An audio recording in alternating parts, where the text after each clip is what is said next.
Bye.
Gloire à Jésus.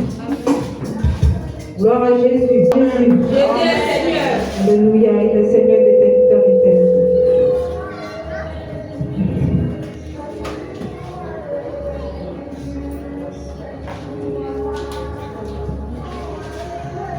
Donc, le livre du psaume 100. Alléluia. Psaume de louange.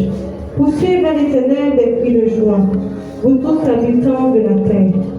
Servez l'Éternel avec joie. Venez avec allégresse à sa présence. Sachez que l'Éternel est Dieu. C'est lui qui nous a fait et nous lui appartenons. Nous sommes son peuple et le troupeau de son pâturage. Entrez dans ses portes avec des louanges, dans ses parvis avec des cantiques. Célébrez-le, bénissez son nom, car l'Éternel est bon. Sa bonté dure toujours et sa fidélité de génération en génération. Alléluia. Entrez dans ses portes avec allégresse. Ce matin, tu vas entrer dans le palais de gloire avec allégresse, avec des adorations que tu vas élever à ton Dieu, qui est le Dieu Tout-Puissant. Alléluia. Le roi des rois, le Seigneur des seigneurs, le véritable, l'incomparable, l'inégalable, celui-là même qui a vaincu la mort, celui-là même qui n'a point son pareil, qui n'a point son égal. Alléluia. Liège ce matin. Tu vas adorer de tout ton cœur, de toute ton âme et de toutes tes pensées, parce que la Bible déclare que les vrais adorateurs sont ceux qui l'adorent en vérité, en parole et en vérité. Alléluia. Ce matin, tu vas adorer ton âme, ton Dieu en vérité. Oui, je veux dire ton amour, parce qu'il est ton amour. Tu vas lui dire que tu l'aimes, qu'il est grand, qu'il est puissant. Et nous allons laisser le groupe musical nous donner un merveilleux cantique d'adoration. Et après ça, je veux que tout le monde élève la voix pour adorer le Dieu vivant qui est. Que tout le monde se tienne. Alléluia. Que tout le monde se tienne debout, même les enfants. Alléluia. Béni sois-tu le Dieu Tout-Puissant. Béni sois-tu le Dieu excellent. Béni sois-tu le Dieu qui part. Ton nom est grand. Ton nom est le Tout-Puissant. Mon âme bénit ton nom, Adonai. Mon âme élève ta seigneurie, car je n'ai plus vu de Dieu qui est comme toi. Tu n'as pas de semblable, tu n'as pas de l'égal. Que ton nom soit magnifié.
es l'enfant, tu es le État. Tu es le commencement de la fin. Tu es le premier, tu es le dernier. Que ton nom soit élevé. Que ton nom soit béni. Que ton nom soit magnifié.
Que sommes-nous? Béni soit ta présence, Seigneur. Tu as permis que ton unique, ton Fils, Seigneur, celui-là même que tu aimes bien, Seigneur, entre dans le séjour des morts, Seigneur, pour nous délivrer, pour nous sortir, Seigneur, de l'angoisse, Seigneur, de tout ce qui ne t'adore pas, Seigneur. Merci pour ce moment que tu as créé, Seigneur. Merci pour chacun de nous ici présents. Merci pour la paix que tu imposes, Seigneur, par notre présence en tout lieu où que nous soyons, au nom de Jésus-Christ, Seigneur. Alléluia, une autre personne qui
Seigneur, je ne suis pas bien, je ne fais pas les bonnes choses, je ne marche pas selon ce que tu dis, mais malgré tout ça, tu me protèges.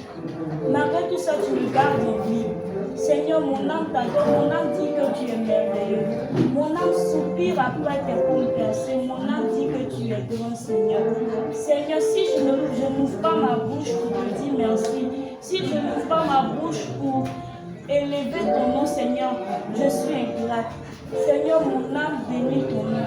Bénis ton nom pour tout ce que tu fais. Bénis ton nom pour cette nation, la Côte d'Ivoire. Bénis ton nom pour la vie de mon père et de ma mère. Bénis ton nom pour la MISG. Bénis ton nom pour tout ce que tu fais. Béni sois-tu le Dieu d'Isaac et de Jacob. Béni sois-tu le Dieu qui s'est donné à la croix de Golgotha pour qu'aujourd'hui, moi, je sois en vie. Mon âme dit que tu es merveilleux. Mon âme dit que tu es grand. Merci Seigneur.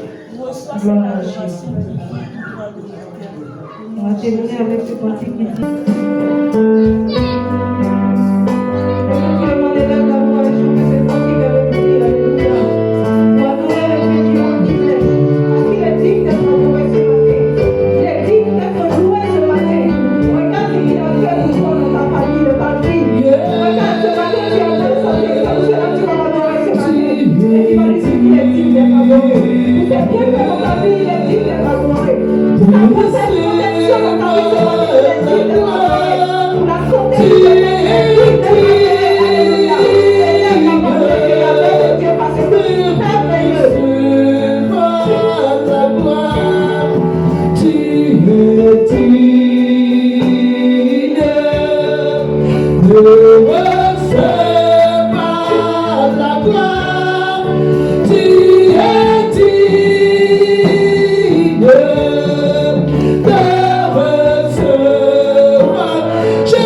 Dieu travaille pour sa nation, pour ceux qui l'aiment. Alléluia.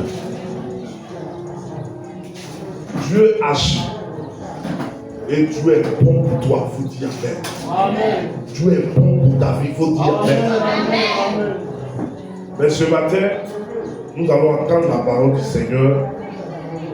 Maintenant, sous vos acclamations, nous recevons mon épouse pour la parole du Seigneur. Acclame le Seigneur pour sa vie. Amen.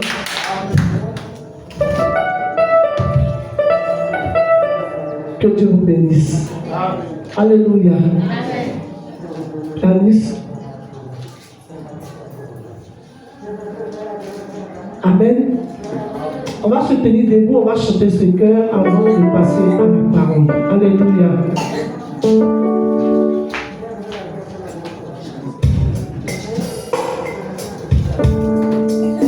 Alléluia.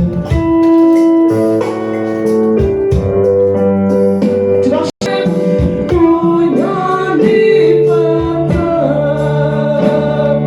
Si tu ne fais pas, tu vas lever.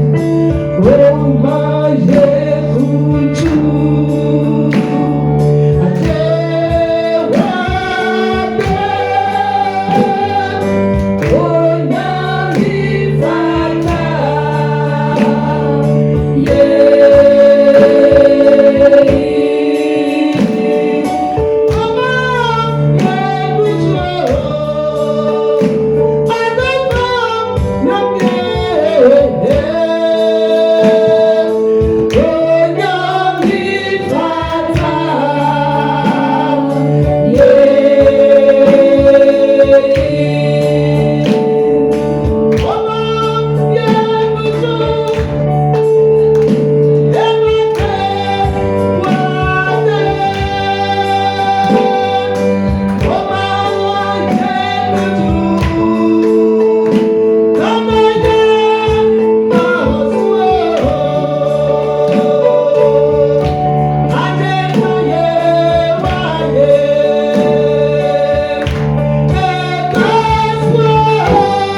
chapitre 5, verset 17 à 26.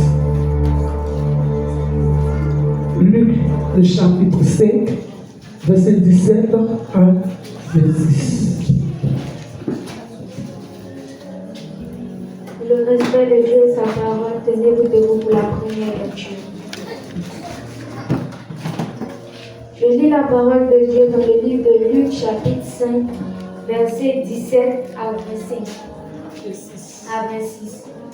Un jour, Jésus, en la gloire, était là assis, venu de tous les villages de la Galilée, de la Judée et de Jérusalem. Et la puissance du Seigneur se manifestait par des guérisons. Et voici, des gens portant sur un lit un homme qui était paralytique, cherchaient à le faire entrer et à le placer sous ses regards. Comme ils ne savaient pas où l'introduire à cause de la foule, ils montèrent sur le toit et ils le descendirent par une ouverture avec son lit au milieu de l'assemblée devant Jésus. Voyant leur foi, Jésus dit: « Homme, tes péchés te sont pardonnés. » Les scribes et les pharisiens se mirent à raisonner et à dire: « Qui est celui-ci qui profère des blasphèmes? Qui peut pardonner les péchés si ce n'est Dieu seul? » Jésus, connaissant leurs pensées, prit la parole et leur dit: « Quelle pensée avez-vous dans vos cœurs?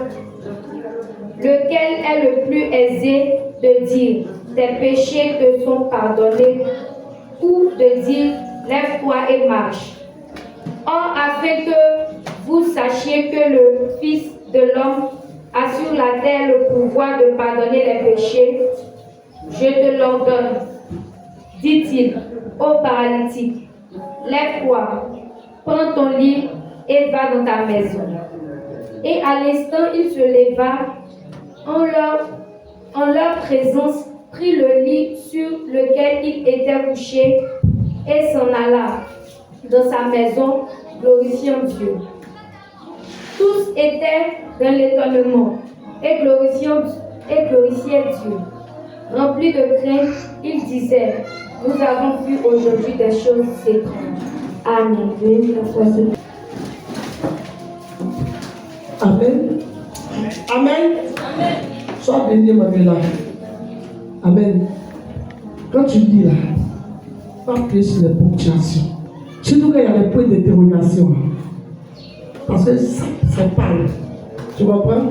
Voilà. Ce sera pour toi terminal. Donc il faut le faire. Ce sera une très bonne lecture. Que Dieu te bénisse. Amen. La Bible dit, dans Luc 5, du verset 17 au verset 26, un jour, Jésus enseignait. Des pharisiens et des docteurs de la loi étaient là, assis, venus de tous les villages de la Galilée, de la Judée et de Jérusalem. Et la puissance du Seigneur se manifestait par des guérisons. Et voici, des gens portant sur un lit, un homme qui était paralytique, cherchèrent à le faire entrer et à le placer sous ses regards.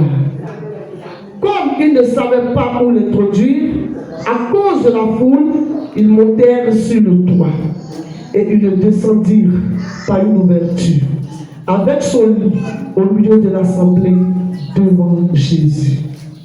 Voyant leur foi, Jésus dit: homme, tes péchés te sont pardonnés. Les scribes et les pharisiens se mirent à raisonner et à dire: qui est celui-ci qui profère des blasphèmes? Qui peut pardonner les péchés si ce n'est Dieu seul? Jésus, connaissant les pensées, prit la parole et leur dit: quelle pensée avez-vous dans vos cœurs?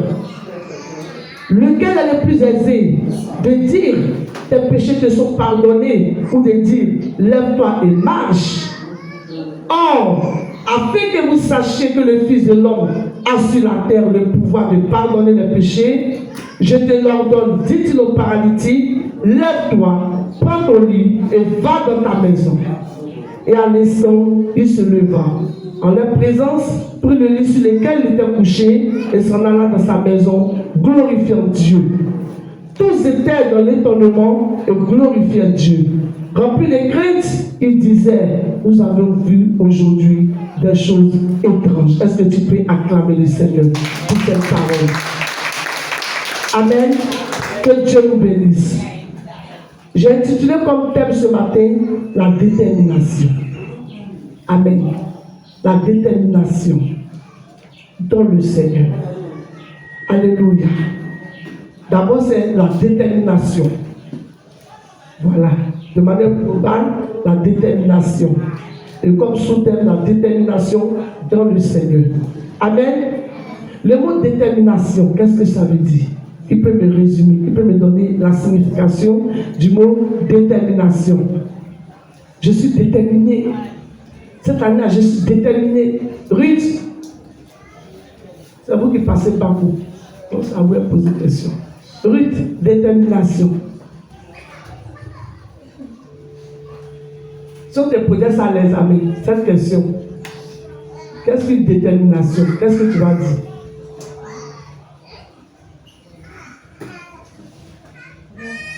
Détermination, quand je suis déterminée à avoir quelque chose, je suis prêt à tout à avoir quelque chose. Bon, papa, est-ce que tu as entendu ce qu'elle a dit? Je n'ai pas dit. Tu n'as pas entendu? C'est où? La montée de mon. Alléluia. Papa, tu n'as pas entendu. Donc, parle fort. La détermination, c'est être prêt à tout. Être prêt à tout. Amen. Qui veut dire autre chose? Oui, Olivia? La détermination, pour moi, c'est la volonté de faire quelque chose. La volonté de faire quelque chose. Qui peut dire quelque chose d'autre?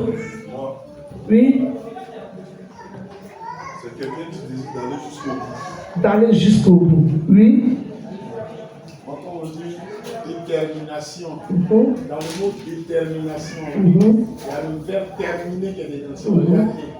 Terminer. Oui. Ça veut dire commencer quelque chose et aller jusqu'à sa fin. Alléluia. Est-ce que vous pouvez acclamer le Seigneur? Toutes les réponses.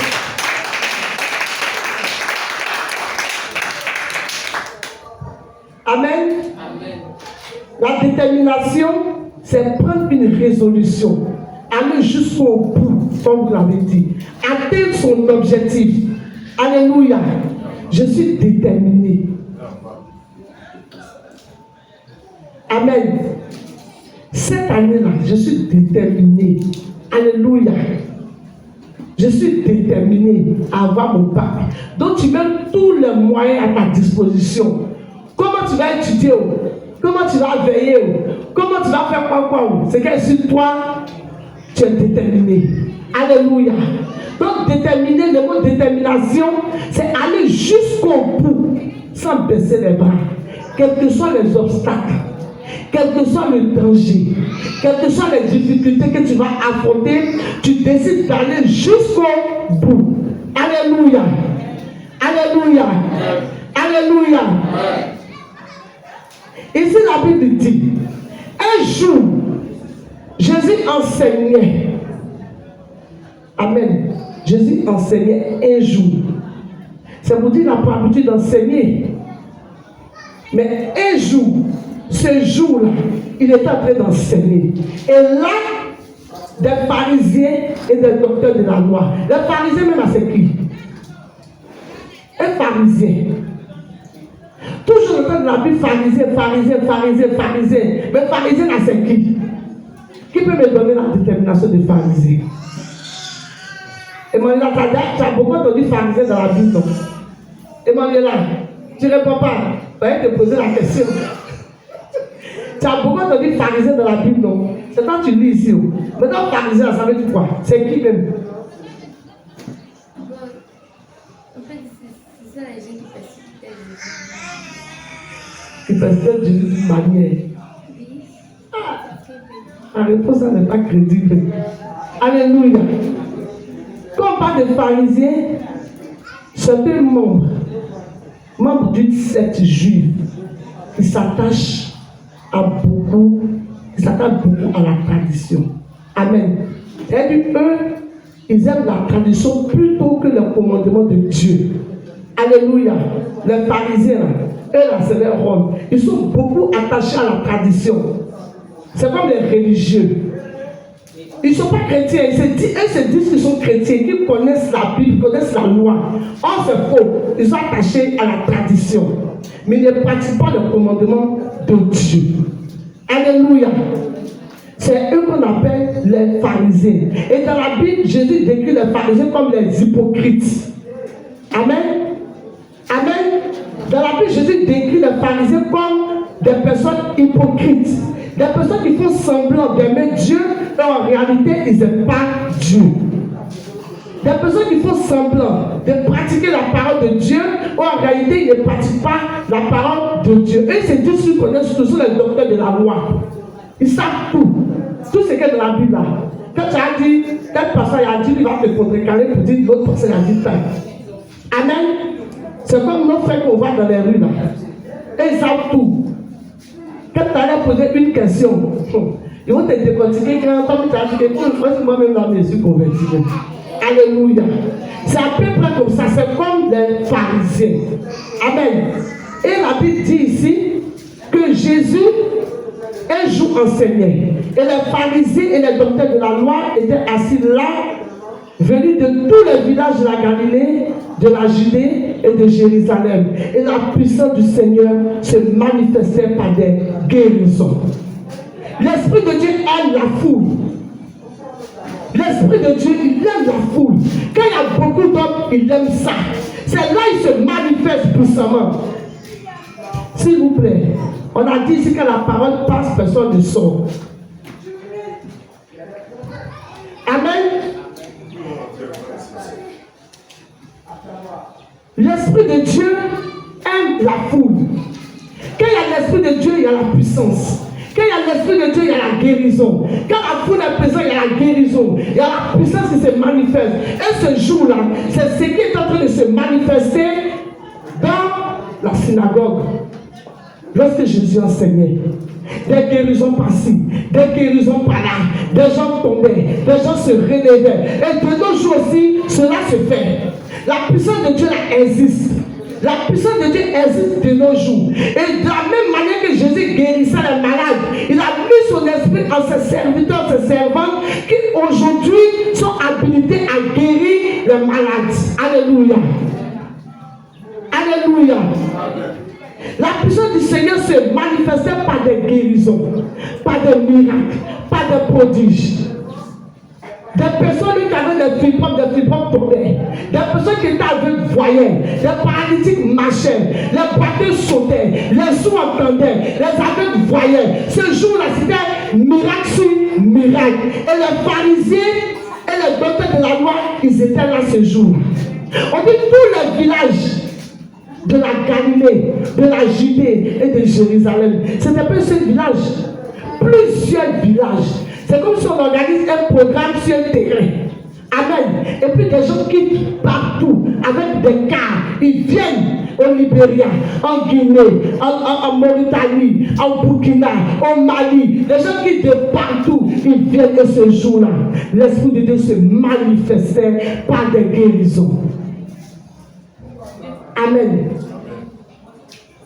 Et la Bible dit, et voici des gens portant sur des lits un homme qui était paralytique, cherchait à le faire entrer et à le placer sous ses regards. Sous le regard de qui? Sous le regard de Jésus. Il cherchait à placer l'homme paralytique sous le regard de Jésus. Pourquoi? Parce qu'il savait qu'en plaçant cet homme sous le regard de Jésus, quelque chose allait se passer ce jour-là. Ils n'ont pas cherché à placer cet homme-là quelque part. Ils n'ont pas mis dehors. Ils n'ont pas caché. Non. Mais ils cherchaient comment ils vont faire, comment ils vont s'arranger pour placer la personne-là sous le regard de Jésus. Mais toi, quand tu as un problème, quand tu es malade, quand tu as des soucis, c'est sous le regard de qui tu te mets? C'est la question que je te pose. C'est sous le regard de qui tu te mets? Lui, la médecine soigne, mais c'est lui qui envoie qui guérit. Alléluia. On peut te dire que tu as une maladie incurable. Quand on parle de maladie incurable, c'est une maladie qui ne guérit jamais. Il n'y a pas de remède. Mais lui, il peut te donner le remède pour que tu sois guéri. Mais quand tu as un problème, tu te mets sous le regard de qui? Sous le regard de qui est-ce que tu te places quand ça ne va pas dans ta vie? Quand tu es en train de chambouler, quand tu es en train de dégringoler, c'est sous le regard de ta voisine que tu te mets? C'est sous le regard d'un homme que tu te mets? C'est sous le regard de tes parents? Ils n'ont même pas la solution. Mais cet homme, on chercha à le mettre sous le regard de Jésus. Tu dis tu es chrétien, tu es chrétienne, converti, né de nouveau. D'après nos cousins, baptisé, confirmé. Mais tu ne te mets pas sous le regard de Jésus. Tu te mets sous le regard d'autre chose. Ce qui ne va pas te servir. Ce qui ne va rien t'apporter. Ce qui ne peut pas guérir ton âme. Ton âme souffre, ton âme a soif, ton âme est dans l'amertume, ton âme est dans la tristesse, ton âme angoissée. Mais Jésus même te cherche, mais tu le fuis. Tu le fuis, tu ne te mets pas sous son regard. Tu préfères te tourner vers les hommes. Tu préfères te tourner sous le conseil des hommes qui ne vont rien t'apporter. Des hommes qui vont venir te conseiller. Et demain, lorsque tu vas te lever, c'est ces mêmes personnes-là qui vont prendre ton sujet pour distribuer partout. C'est ces mêmes personnes-là qui vont te calomnier demain. C'est ces mêmes personnes-là qui vont te critiquer demain.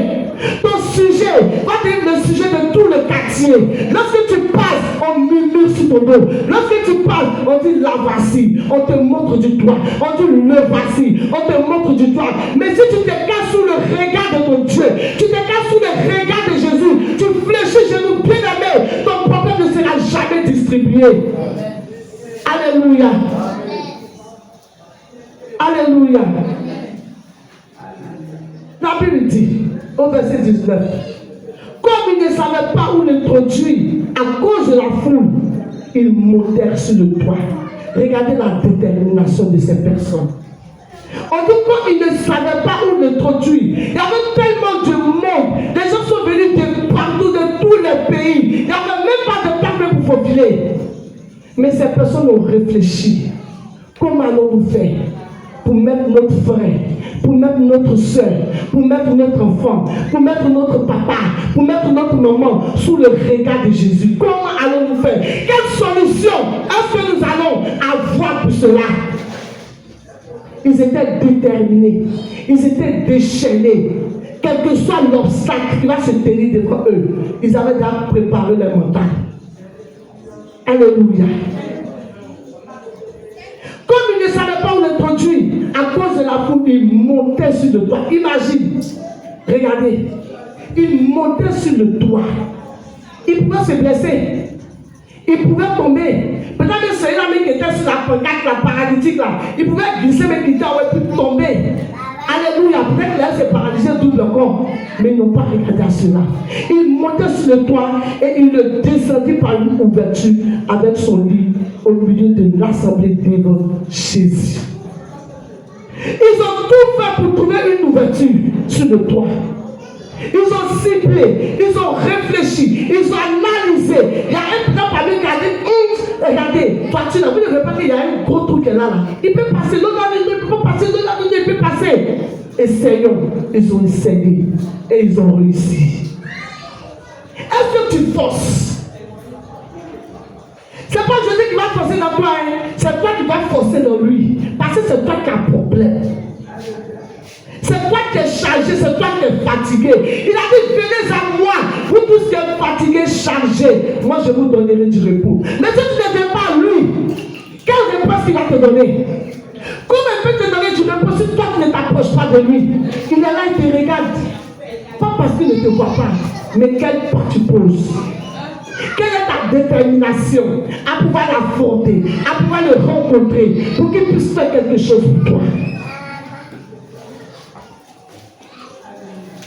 Il le descendit, par une ouverture avec son lit au milieu de l'assemblée, et puis devant Jésus. devant Jésus. Tellement qu'ils ont bien analysé, ils ont bien calculé, quand ils ont fait descendre l'homme là, il est descendu devant Jésus. Alléluia.